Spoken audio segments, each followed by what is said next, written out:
భార్య భర్త యవనస్తులు, వారి మధ్య అనురాగం, ప్రేమ, దాంపత్య జీవితం సజావుగా ఉండాలి, లేకపోతే జారత్వం జరిగిద్ది.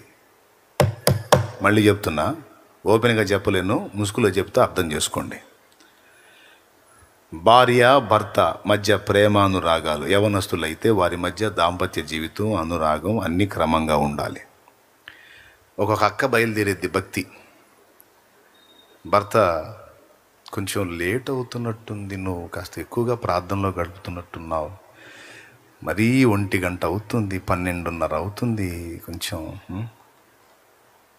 సైతానోడా, ఎప్పుడు సైతాన్ గోల నీకు. ఈ దురాత్మ బంధించబడట్లేదు. ఎవరికి దురాత్మ? దుష్టుడా.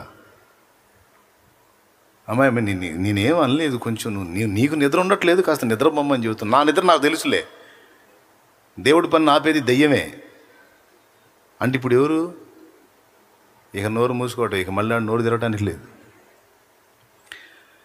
ఈ భక్తి డెప్త్లోకి వెళ్ళిపోయి భర్తను నిర్లక్ష్యం చేసిందనుకో, చూసి చూసి చూసి కొద్ది రోజులు మరీ కొంతమంది ఎట్లా తయారయ్యారంటే, వినండి చెబుతా. ఈరోజు మొత్తం కుండబద్దల కార్యక్రమం, దేవునికి మహిమ. మరీ కొంతమంది ఎంత దరిద్రంగా తయారయ్యారంటే, దినమంతా కష్టపడి సాయంత్రానికి భర్త ఇంటికి వస్తే నువ్వు ఎంత ప్రార్థన చేస్తావో ఈ మధ్య గ్యాపులో ఏడు. నువ్వెంత భక్తురాలివైతే, అంత ఆత్మీయురాలివైతే, అంత ప్రార్థనాపరురాలివైతే, ఆయన ఆఫీసుకు పోయిన దగ్గర నుండి మళ్ళీ ఆయన ఇంటికి వచ్చిన దాకా ఏడో నీ ప్రార్థన. కానీ భర్త వచ్చేసరికి చక్కగా పిల్లల్ని సిద్ధపరచుకొని నువ్వు శుభ్రంగా స్నానం చేసి క్రమంగా ఉండి కాస్త ఆయన తినడానికి ఇష్టమైనవేవో సిద్ధపరిచి ఆయన వచ్చేసరికి నువ్వు దేవుని సంబంధివి. ఈలోపు దేవునితో నువ్వు సమయం గడుపుకొని నీ భర్త యజమానుడు వచ్చేసరికి శుభ్రంగా ఉండి ఆయన్ని స్వాగతించి ఆయన పలకరించి కాస్త టీయో కాఫీయో ఆయన మొహాన్ని కొట్టి కాస్త మంచి చెడు మాట్లాడాలా. అప్పుడు దాకా ఏమో పనికిమాలిన పెత్తనాలన్నీ చేసి పాపం కష్టపడి ఆ భర్త ఇంటికి వస్తే గదిలోకి పోయి ముసుకేస్తుంది. స్తోత్రం స్తోత్రం స్తోత్రం స్తోత్రం స్తోత్రం, glory glory glory glory glory glory glory glory glory. ఒరే నీ గ్లోరీ సావా, ఇదేమి గ్లోరీ? గోరియా గ్లోరియా? నువ్వేమో గ్లోరీ, మీ ఆయనకేమో గోరీ. ఇది ఎవరు చెప్పారు నీకు ఈ పద్ధతి?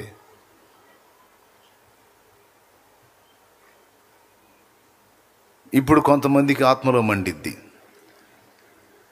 అసలేంది దేవుడితో గడిపితే ఏంది తప్పు అంటాడంది.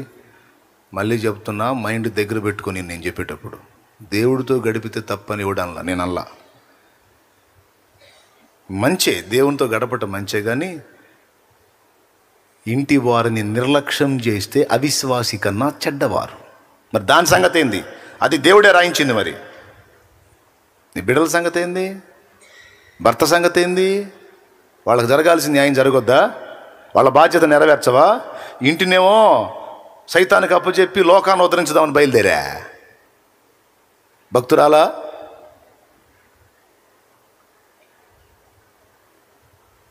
ఇంటిని, భర్తని, పిల్లల్ని సైతానికి అప్పచెప్పి లోకాన్ని బాగా ప్రపంచకాన్ని ఉద్ధరిద్దామని బయలుదేరింది.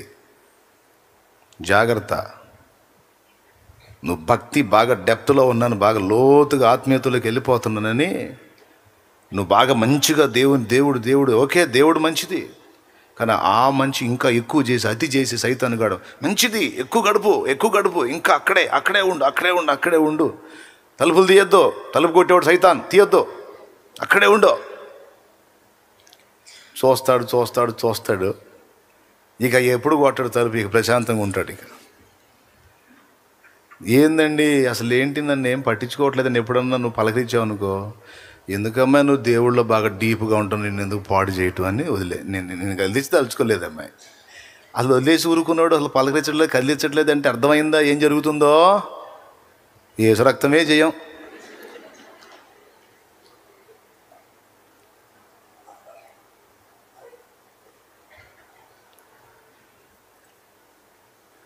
తెలివితో కూడి చెయ్యి. భక్తి చేస్తున్నానని అతి చేయవాకు. భర్తని బిడ్డల్ని నిర్లక్ష్యం చేయకూడదు. పురుషుడైతే భార్యని బిడ్డల్ని నిర్లక్ష్యం చేయకూడదు. ఒక్కొక్క భర్త ఉంటాడు, ఈయన బాగా డెప్త్లో ఉంటాడు, ఆమె కొంచెం అటు ఇటుగా ఉంటుంది. గుర్తుపెట్టుకు, నువ్వు ఎంత భక్తిపరుడవైనా నీ భార్యకు జరిపించాల్సిన ధర్మం జరిపించాలి, లేకపోతే జారత్వం జరిగిద్ది. వింటున్నావా? జారినిగా మారిపోద్ది. నువ్వు ఎంత భక్తి గల స్త్రీవైనా సరే నీ భర్తకు జరిపించాల్సిన ధర్మం. నేను చెప్పను, నా సొంత మాటగా లేఖనం. కొరింథీయులకు రాసిన మొదటి పత్రిక 7వ అధ్యాయం 1వ వచనం చూడు.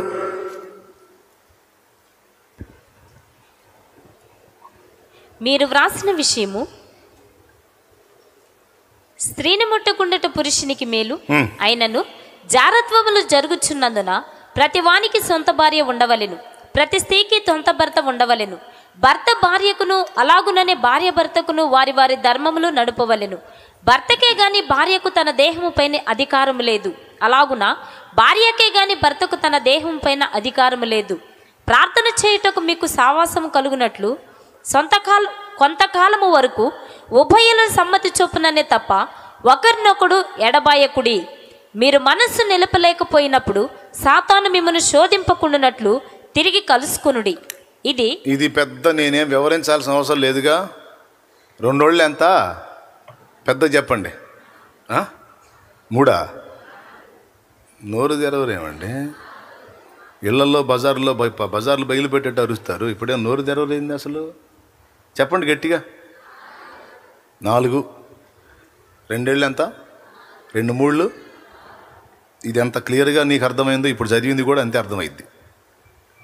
ఇంక నేనేం వివరించాల్సిన అవసరంలా. ఎవరి బాధ్యతలు వాళ్ళు సరిగా నెరవేర్చండి.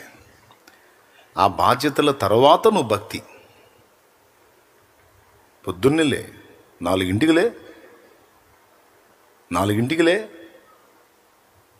చక్కగా గడుపు దేవునితో. 6 దాకా గడుపు, 2 గంటలు. ఇంకా నీకు మంచి భక్తి ఆసక్తి ఉంటే 3ంటికి లే, 3 గంటలు గడుపు దేవుడితో. 6 చక్కగా లేచి మంచిగా స్నానం చేసుకొని రెడీ అయిపోయి ఇల్లు క్లీన్ చేసుకొని మొత్తం ఇంట్లో బాధ్యతలు నెరవేర్చుకో. 9 ఎవరి బాధ్యతలు వాళ్ళకి నెరవేర్చే, పిల్లల్ని రెడీ చేసే, భర్తను రెడీ పంపించేసే. అప్పుడు మళ్ళా కూర్చో దేవునితో. లేదు నువ్వు జాబ్కి వెళ్ళే వ్యక్తివైతే వెళ్ళిపో, చూసుకో. రాత్రి వేళ అయింది, సాయంత్రం అయింది, ఇంటికి వచ్చారు చక్కగా. వాళ్ళ బాధ్యతలు చూసేసాయి. వాళ్ళు ఏదో అయ్యి చూసుకుంటా కూర్చుంటే చెప్పేసి, నేను తెల్లవారుజామున పెందలకాడు లేవాలి కాబట్టి ఇంకా నా వల్ల మీకు ఏదైనా అవసరతలు ఉన్నాయా? వాళ్ళ బాధ్యతలు నెరవేర్చు.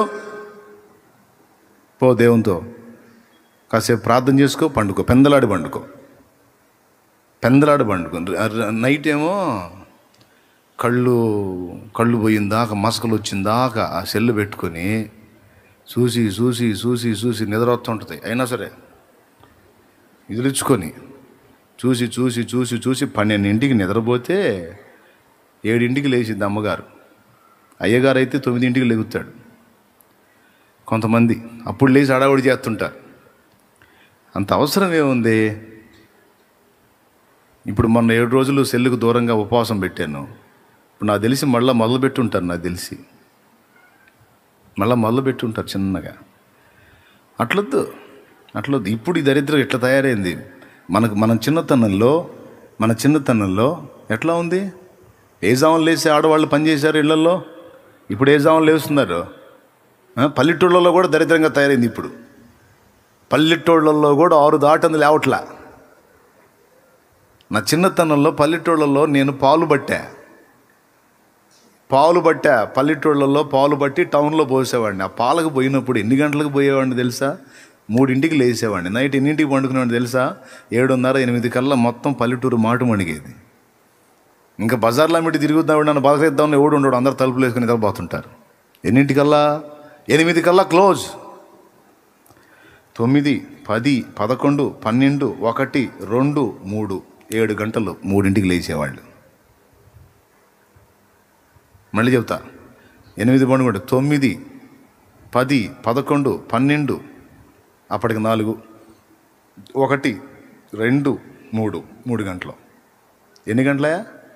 ఆరోగ్యవంతమైన నిద్ర. 3ంటికి లేచి ఊడ్చేవాళ్ళు, కళ్ళాపు కొట్టేవాళ్ళు స్త్రీలు. నేను ఆ జామున లేచి పాల బిందె కడుక్కొని అందులో ఆ లీటర్ పెట్టుకొని, మరి ఆ జామున లేస్తే కుక్కలు ఎమ్మడబడతాయిగా, అందుకని అందులో వేసి అది కలిదిస్తుంటే టంగ్ టంగ్ సౌండ్ వస్తూ ఉంటుంది. ఇంత సపోర్ట్తో వస్తున్నాడంటే ఇటు దొంగ కాదులే అనుకుని కుక్కలు కూడా సైలెంట్ అయ్యాయి. దొంగ కూడా సైలెంట్గా వస్తాడు కదా, నేను దొంగోడిని కాదు పాలోడిని సప్పుడు చేసుకుంటూ వెళ్ళేవాడిని. అప్పుడు చూసిన పల్లెటూరు పరిస్థితి 3 గంటలకల్లా స్త్రీలు లేచేవాళ్ళు, 8 కల్లా నిద్రపోయేవాళ్ళు. ఇప్పుడు రివర్స్ అయిపోయింది. 8/12 అవుతుంది, 3/6 అవుతుంది. 8కి పండుకోవాల్సిన 11, 12 అవట్లా తెల్లారు లేటప్పటికి లేటు. నేను చెప్తున్నా, వినటానికి బాగుంది, ఆచరించడానికి చాలా కష్టం. కానీ ఆచరిస్తే దీవించబడతావు. 3 గంటలకు లేచి మోకాళ్ళు లేచావంటే ఎంత అద్భుతమైన టైమో అది. ఇప్పటి రోజుల్లో 3ంటికి లేచి నువ్వు మోకాళ్ళు లేచావంటే రికార్డ్ బ్రేక్ అన్నమాట. ఇక నీ ప్రార్థనకి ఎంత ఫోర్స్ ఉంటుందో, ఎంత కాన్సన్ట్రేషన్ కుదురుతుందో, దేవదూతలు సంచరించేటువంటి అద్భుత సమయం. నీ ప్రార్థనలన్నీ, నీ స్తుతులు, ప్రార్థనలు మొత్తం దేవుని సన్నిధికి చేరే టైం. అదేంది అప్పుడే చేరతాయా? విడిగా చేరవంటే చేరతాయి. ఒక పక్క కుక్కల గోల, ఒక పక్క కాకులు గోల, ఒక పక్క మనుషుల గోల, ఒక పక్క వాహనాల గోల, మధ్యలో నీ గోల. 2 మొక్కలు చెప్పి 2 మొక్కలు ఇటు ఆలోచించి 2 మొక్కలు అటు ఆలోచించి తెల్లవారుజామునైతే 3 గంటల వేళ అయితే కుక్కలు కూడా నిద్రపోతుంటాయి. 1 గంట 2 దాకా అరిసి అవి కూడా నిద్రపోతుంటాయి. అంతా నిశ్శబ్దం. ఆ నిశీది వేళ దేవుడిని అద్భుతంగా కలుసుకోవచ్చు. జాగ్రత్త, చేతులు నొప్పులు పడితే ఎక్కువ కొట్టవాకండి. ఎందుకు వచ్చింది కదా. దేవునికి స్తోత్రం కలుగును గాక. ఓకేనా? అంతే. ఇప్పుడు ఫైనల్గా ఏం చెప్పా? కలిసి ప్రార్థించండి, తప్పు లేదు, కానీ టైం ఉంది. ఈ మధ్య ఫోన్లో ప్రార్థన చేసుకుంటున్నారు, ఫోన్లో కలుసుకుంటున్నారు అందరూ. ఫోన్ కాన్ఫరెన్స్లో కలుసుకుంటున్నారు. 10 మంది, 5 మంది, 3 మంది, 8 మంది, 12 మంది, 20 మంది, 50 మంది, వాళ్ళ ఇష్టం. ఒక క్రమం ఏర్పరచుకొని, క్రమం ప్రకారం ప్రార్థన, క్రమం ప్రకారం. మళ్ళీ ఇందులో వాక్యం చెప్తామనేవారు, ఇంకా మాకు దర్శనం వచ్చింది చెప్తాను వినండి అనేవాళ్ళు, ప్రవచనం వచ్చింది చెప్తాను వినండి అనేవాళ్ళు. ఇవి కూడా చెప్తున్నా, వాక్యాన్ని మెయిన్గా ఆధారం చేసుకోండి. మళ్ళీ చెప్తున్నా, ప్రవచనములో 2 విభాగాలు ఉన్నవి. వాక్యాన్ని చదివి వాక్యాన్ని దేవుని పరిశుద్ధాత్మ ప్రేరణలో ప్రకటించుట కూడా ప్రవచనమే. ఇప్పుడు నేను మీకు అందిస్తున్న సందేశము కూడా ప్రవచన వాక్యమే. ఇది కూడా ప్రవచించుటయే. ఇది కాకుండా ఇంకొక టైపు ప్రవచనం ఉంది.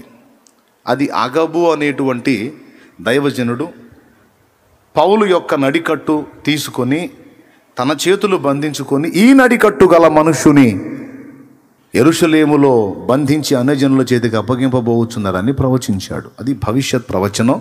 ఒక వ్యక్తి పర్సనల్ లైఫ్లో ఏం జరగబోతుందో చెప్పే ప్రవచనం.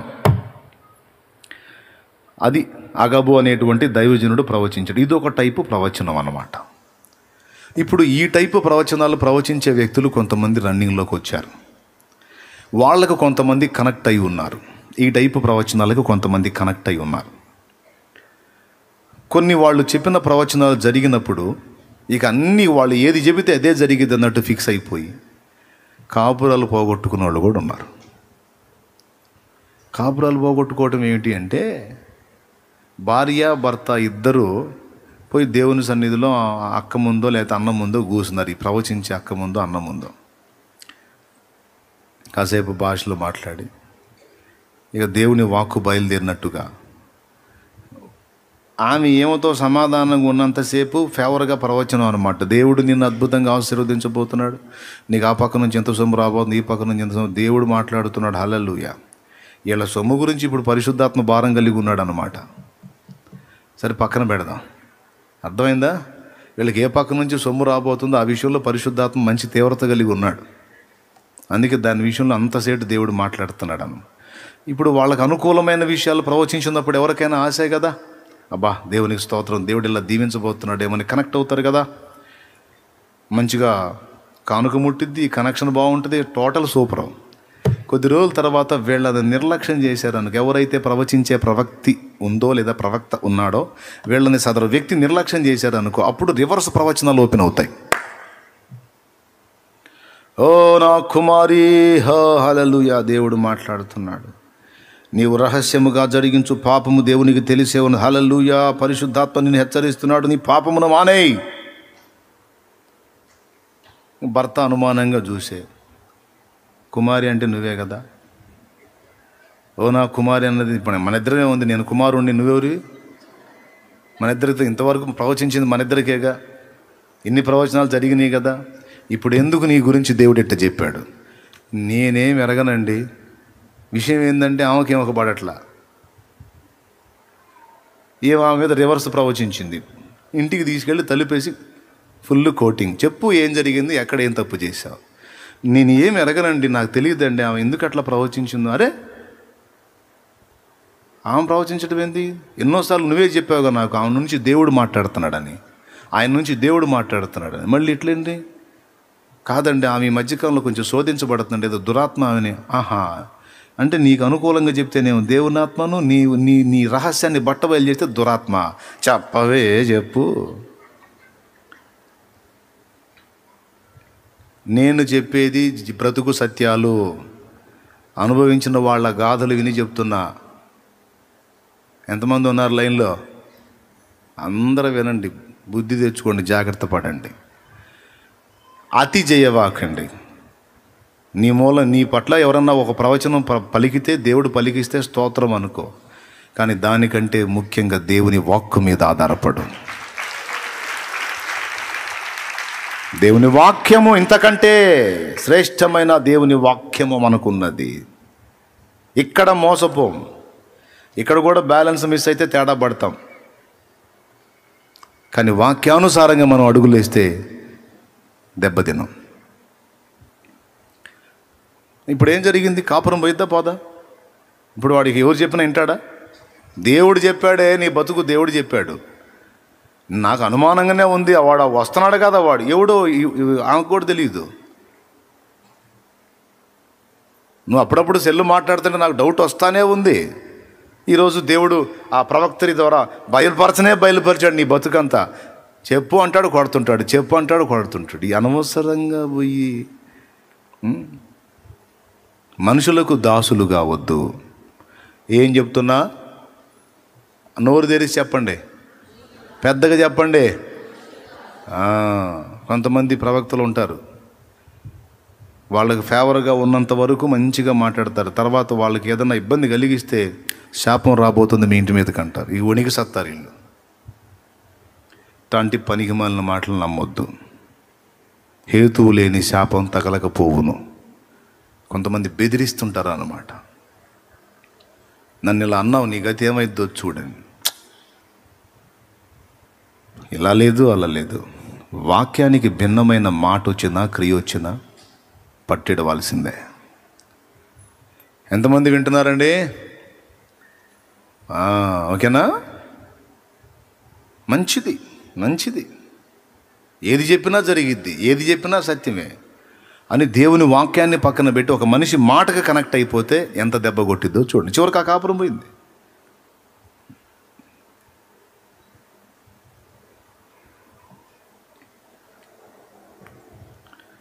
భర్త ఆఫీస్ నుంచి ఇంటికి వచ్చేసరికి, వ్యాపారానికి వెళ్ళి ఇంటికి వచ్చేసరికి పిల్లలేమో ఒక తంతులో, భార్య ఏమో భక్తి అనే తంతులో కూర్చుంటే వచ్చినోడి గతి ఏంది? దానివల్ల కుటుంబం ఎఫెక్ట్ అయిపోయే పరిస్థితికి వచ్చింది. జాగ్రత్త. మంచి మంచి మంచి అనేది ఆ మంచిలో నుంచే వాడు ఎంటర్ అయ్యి పాలల్లో విషం కలిపినట్టు కలుపుతాడు సైతానుగాడు. అందుకే ఎవరికి వాళ్ళు జాగ్రత్త పడమని చెప్తున్నాను నేను. సేవ మంచిదే, కానీ కుటుంబాన్ని పస్తులుంచేంత కాదు. కుటుంబానికి జరగాల్సిన న్యాయం జరిపిస్తూ సేవ చేయి. ఫెలోషిప్ మంచిదే, కానీ కాపురాలు కూల్చుకునేంత వద్దు. మధ్యవర్తిత్వం చేసి డబ్బులు అప్పులుండి ఒకరినొకళ్ళు దూషించుకొని, ద్వేషించుకొని, చివరికి ఇద్దరు కలిసి లోకంలో కలిసిపోయేంత వద్దు. అతి, ఫెలోషిప్ అయింది అతి. అనుబంధాలు మంచిదే, కానీ పాపములో నెట్టబడేంత అనుబంధాలు వద్దు.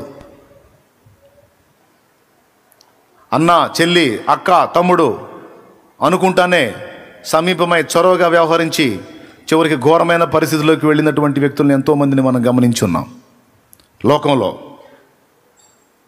అక్కడ కూడా హద్దే. నువ్వు అన్నా చెల్లి అన్నా కూడా హద్దే.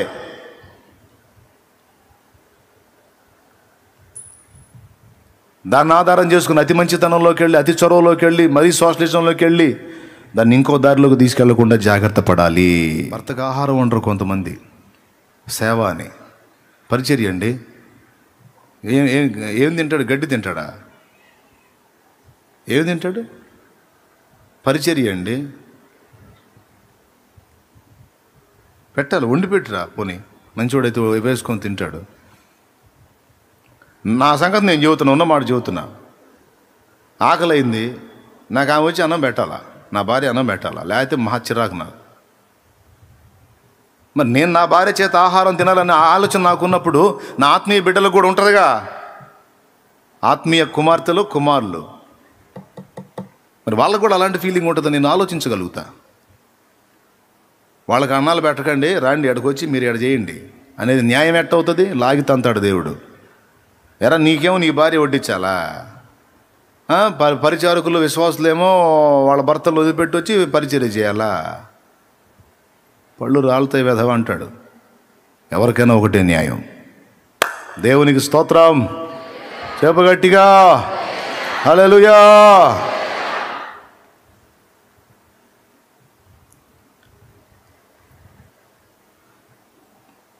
డబ్బులు ఇచ్చే దగ్గర కూడా చెప్తున్నా, పైసలు ఇచ్చే దగ్గర కూడా, దేవుని కొరకు వెచ్చించే దగ్గర కూడా అనుమతి తీసుకోండి, అనుమతి తీసుకోండి. కాబట్టి ఇక ఏదేది మంచో అందులో వాడు ఎట్లా ఎంటర్ అవుతాడు. ఇంకొకటి కూడా చెప్తా, గోల్డెన్ ఉన్నాయి. ఇప్పుడు ప్రవచనం గురించి చెప్పా. ప్రవచనం మంచిది, ప్రవచనం మంచిది. ప్రవచనం మంచి దానిలోంచి ఏమొచ్చింది? ఏమొచ్చింది? కాపురం పోయే మాటలు వచ్చినాయి, కొట్లాడుకునే మాటలు వచ్చినాయి. ప్రార్థన మంచిది, ప్రార్థన మంచిది, మంచిది ప్రార్థన. దర్శనాలు వస్తాయి నాకు, దర్శనాలు విచిత్రం అండి. ప్రార్థనలో కూర్చుంటుందా? Hallelujah, hallelujah, hallelujah, glory, glory, glory, glory, glory.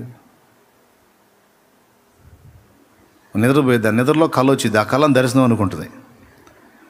ఆ కళ కూడా ఏదో వచ్చింది, తలకాయలో ఏదుందో అదే వచ్చింది. మనకి స్వప్నములు రకరకాలుగా పుడతాయి.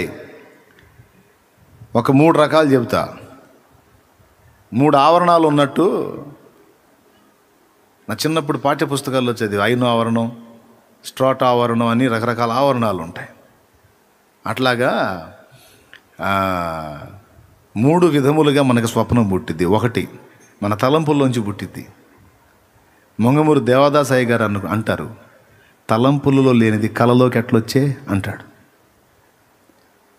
అంటే తలంపులలోంచి స్వప్నం పుట్టిద్ది ఒకటి. రెండవది, దురాత్మ కూడా కల కల్పించింది, స్వప్నం చూపించింది. 3, దేవుడు కూడా స్వప్నములో తన భావాలను వ్యక్తపరుస్తాడు. 3 విధాలుగా స్వప్నాలు పుడతాయి.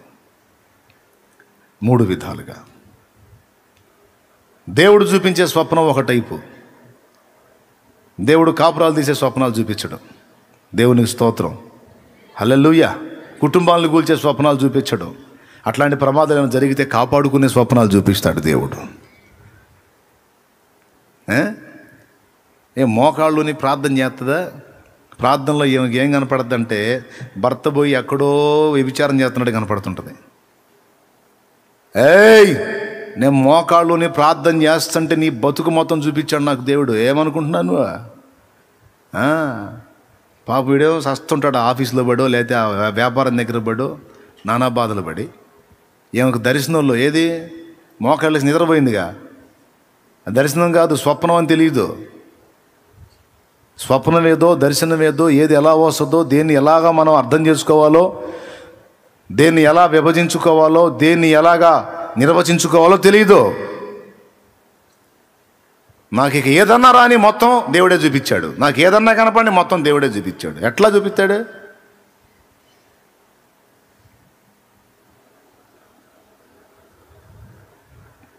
మూడు రకాలుగా ఉంది. ఒకసారి నాకు మరి స్వప్నం వచ్చింది, అడ్రోడ్ సెంటర్ దిగ్గానే చార్మినార్ ఉంది. ఈ అడ్రోడ్ దిగ్గానే చార్మినార్ ఉంది. ఏది మరి పోయి చూస్తే లేదు. అంటే ఎప్పుడో ఊహించుకున్నా, హైదరాబాద్ ఓల్డ్ సిటీలో పాత చార్మినార్ని చూసి ఇది మా అడ్రోడ్ సెంటర్లో ఉంటే ఎట్లుంటుందని ఎప్పుడో ఊహించుకున్నా. వచ్చింది, అది పిక్చరైజ్డ్ అయింది. మన బ్రెయిన్కి ఆ పవర్ ఉంది. మన తలంపులన్నిటినీ కంప్యూటర్ ఫీడ్ చేసుకున్నట్టు, మన విషయాలన్నిటిని అందులో ఫీడ్ చేసినట్టు బ్రెయిన్ అట్లాగా ఫీడ్ చేసుకుంటుంది.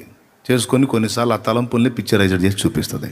భర్త మీద అనుమానం ఉంది, భార్య మీద అనుమానం ఉంది, వాళ్ళు తప్పు చేసినట్టు కనపడుతుంటుంది మనకి. ఎవరెవరి మీద డౌట్ ఉందో వాళ్ళతో వాళ్ళు తప్పు చేస్తున్నట్టు కనపడుతుంటుంది. మళ్ళీ దానికి ఒక ప్రవక్తలాగా నీ చరిత్ర మొత్తం నేను చెబుతా, హల్లెలూయా స్తోత్రం అని. అవసరమా? సరే, దేవుడు ఒకవేళ అతను పాపం చేస్తున్నాడు చూపించాడు అనుకో, అంటే ఏం చేయమని చూపించాడు? ఇంటికి వస్తాడు సాయంత్రం, చొక్కా పట్టుకొని చించిపడే, రోడ్డు మీదకి లాగు, 4 దన్ను, చెప్పు తీసుకొని కొట్టు అని చూపించాడా? లేకపోతే వాడికి టార్చర్ చూపించని చూపించాడా?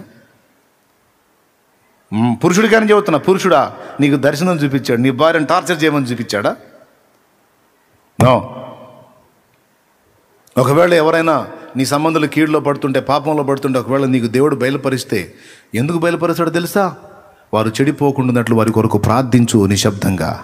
వారికి ఏమి ఈ విషయం ప్రస్తావించొద్దు, వారు పాపం నుండి మళ్ళుకున్నట్లు వారి కొరకు మొర్ర పెట్టమని చూపిస్తాడు. అంతేగాని తగాదేసుకొని తనులు ఆడుకొని విడిపోమ్మని, విడాకులు తీసుకోమని చూపిస్తాడా?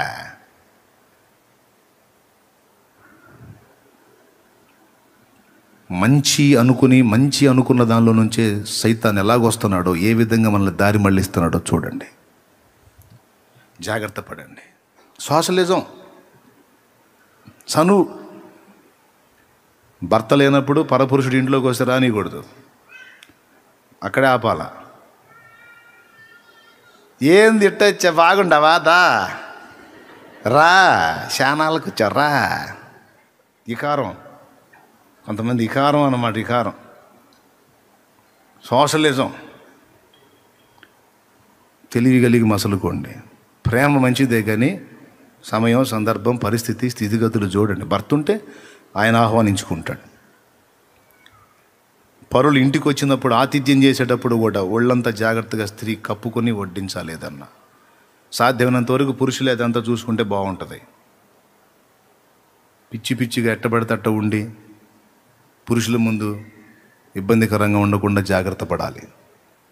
మంచి క్షేమం కోసం చెప్తున్నాను నేను.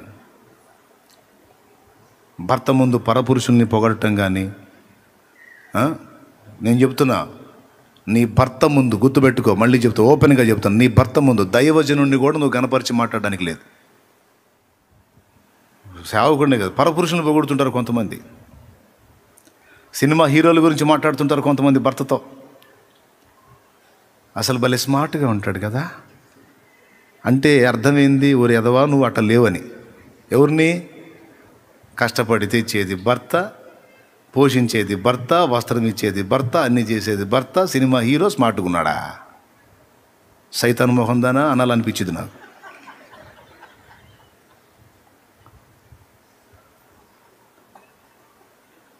ఎవడు స్మార్ట్గా ఉంటాడు? నీ భర్తే నీ హీరో, నీ భార్యే నీ హీరోయిన్. పురుషుడైనా సరే పరస్త్రీలను పొగడటం, పరస్త్రీలను గనపరిచి మాట్లాడటం, పరస్త్రీల సౌందర్యాలని వర్ణన చేయటం స్త్రీ ముందు తగదు. తప్పే ఇది కూడా. జాగ్రత్త పడదాం, నేర్చుకుందాం, క్రమాన్ని నేర్చుకుందాం, క్రమశిక్షణ నేర్చుకుందాం, పద్ధతి కలిగి బ్రతుకుదాం, సమాజానికి నేర్పిద్దాం, తర్వాతి తరాలకు నేర్పిద్దాం పద్ధతిని, సంస్కారాన్ని.